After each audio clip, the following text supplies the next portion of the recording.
Watching this and you're going to the Homesteaders Conference of America, October, I think 14th, let us know. We want to know how many people are going, because we're seriously thinking about going. We're seriously thinking that we can go. Or if you...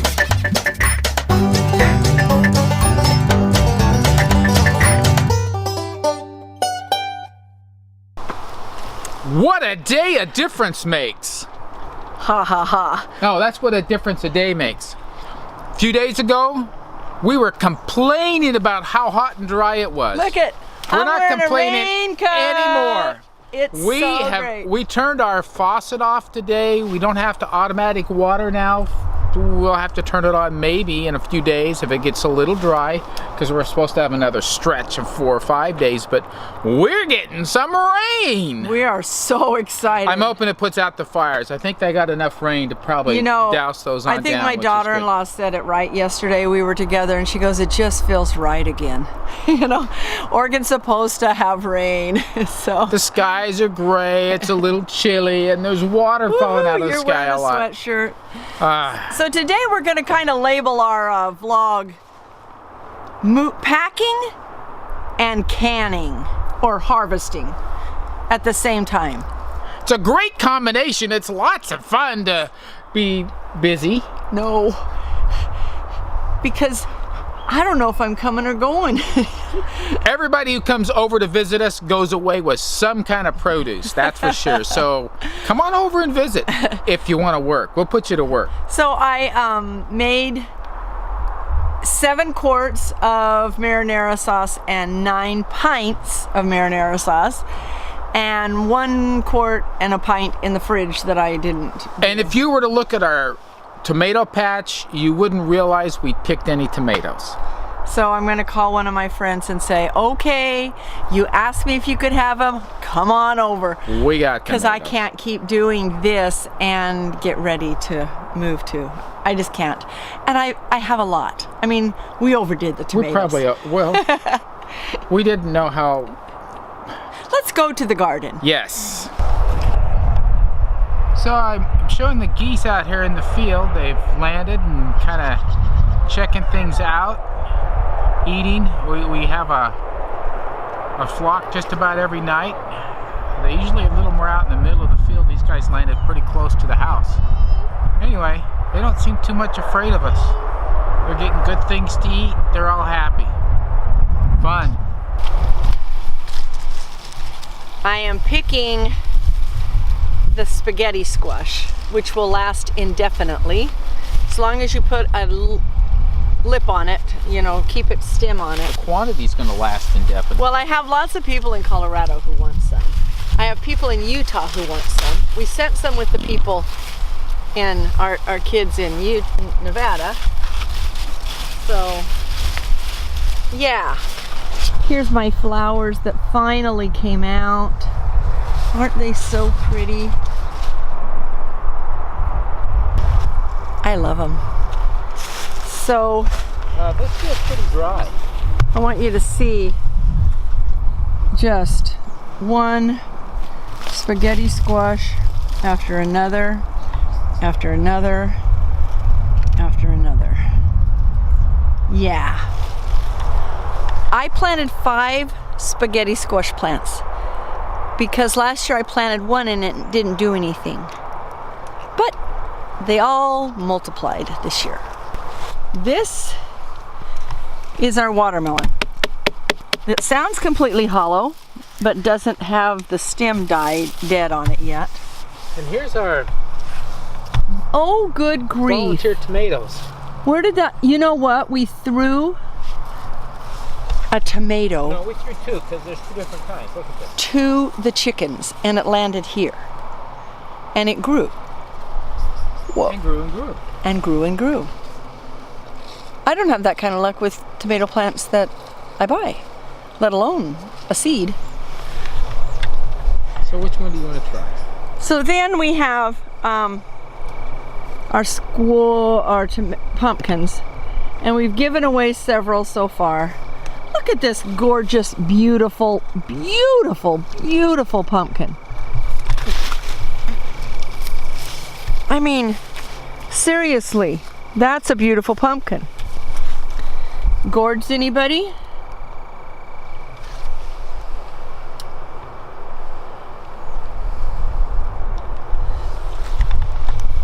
So we're going to take our pumpkins and we're going to harvest them and give them away to friends and we're taking some with us.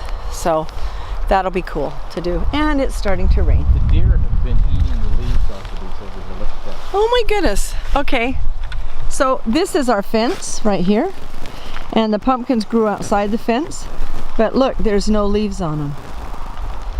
The deer and the antelope have been playing. No antelope here. Oh, no antelope. And it's starting to rain. Well, you know, I'm looking at the stem. Those stems are still pretty green, but I'm looking at the stem on this one. Yeah. Oh, they're all pretty green. They're all pretty green. I want a watermelon so bad, but We need to let them set, but I'm looking at these guys over here. so we can probably let them set another week, right? Yeah. Well, we'll just pull everything out Let's let around. the sun come back on them, and then Yeah, because it's only going to have 3 days of rain and then some more sunshine. yeah. So we'll see. I mean, Okay. it's not going to hurt them. Okay. But I'm thinking one of these guys. Is it this one? Well, we tried Yeah, these this one is last pretty week. dry, sweetie. Okay, let's try that one. I mean, it's. So we're going to collect a few tomatoes and I'm going to call my friend and say, come on over. Look at this potato. That is success. Even if we didn't get a whole bunch, we grew this. We grew this. And you notice we're drying out our potatoes in the dining room floor where our dining room table, which is now sold and gone, was setting. But it's too wet outside to dry the potatoes with this change in the weather. So the potatoes that we were able to bring in from the garden, we are now drying in our dining room so that they can be good and used. That's right. So what have we learned? You know, I listened this morning to Curtis Stone when Justin Rhodes went to visit him, and he said that one of the biggest mistakes is that we homesteaders listen to Justin and listen to Curtis and go, oh, I want to do that. Oh, I want to do that. Oh, I want to do that. We want to do it all. And we did. And then You know, we didn't do it all. No. But we did say it. But then he said that he's had to redo his garden several times, 20 different times over the 8 years that he's done Yeah, it. he's had to Because he restart rents different them. plots. And he said it's not And a he's bad helped thing. other people do the same thing. Not telling what's following me around. It's not a bad thing. You learn each time. Well, yeah, well, I know we do. Every time we do it, we're like, okay, let's do it this way this time, and that's what we learn, and we can change it a little bit. We see the improvements that we can make, and we apply them. Right. The things we didn't like last time, we don't have to repeat. The things we liked, we can do. We have The good ideas we had, we can add. and the really bad things that we did, we can undo, because I can really tell you that I will never plant squash and watermelon and cucumbers and cantaloupe and pumpkin So close together. so close together and so many of them in the main garden. It just won't happen. Well, for a lot of reasons. Number one, space. And number two, we're having some cross-pollination. Cross-pollination. Not between the cucumbers and the pumpkins. They don't but- cross-pollinate. But between those that can cross-pollinate. Squash and pumpkin can cross. Yeah, so we've had some weird gourds which use up our space again, and also the nutrients that are in the ground. So it's, you know, if you want to decorate, it's cool. If you're more interested in food, it's not so cool. So we all learn, and every single one of us every season learns something new. Now, I have to apologize to Wondrous Home Life. I have to go look up her name completely.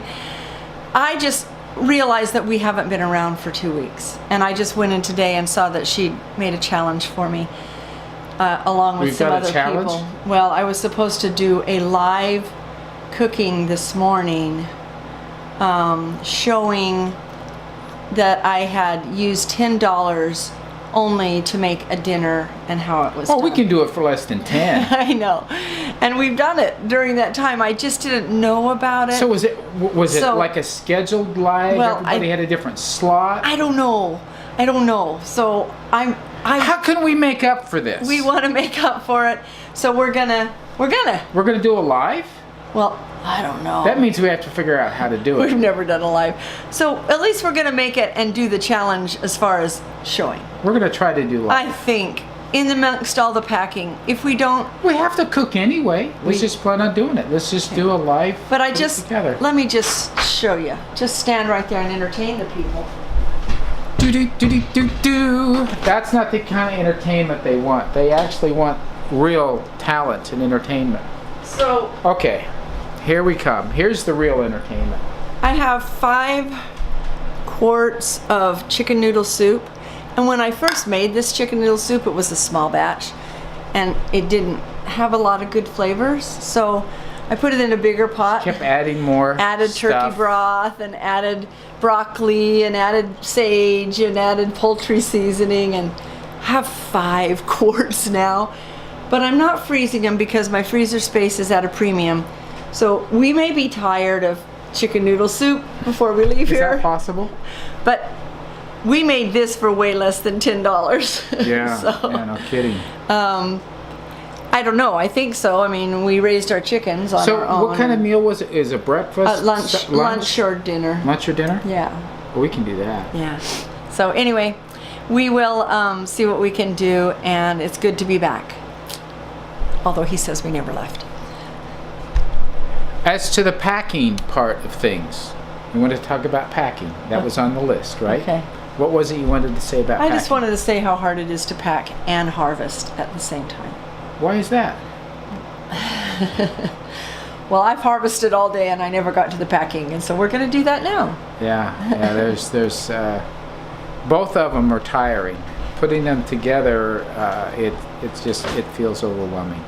It's a lot to do. We've actually had some offers for help. I just don't know how to have help in packing. I mean, we've got that part of the packing's done. Now we're down to the decision-making part of packing, where is this going or not going? And you can't have help with Can't have help. that. So alrighty. Thanks for watching. Like, subscribe, I don't know what else they do. share. Oh, share. Yes, they share. We're back. We have a question. For who?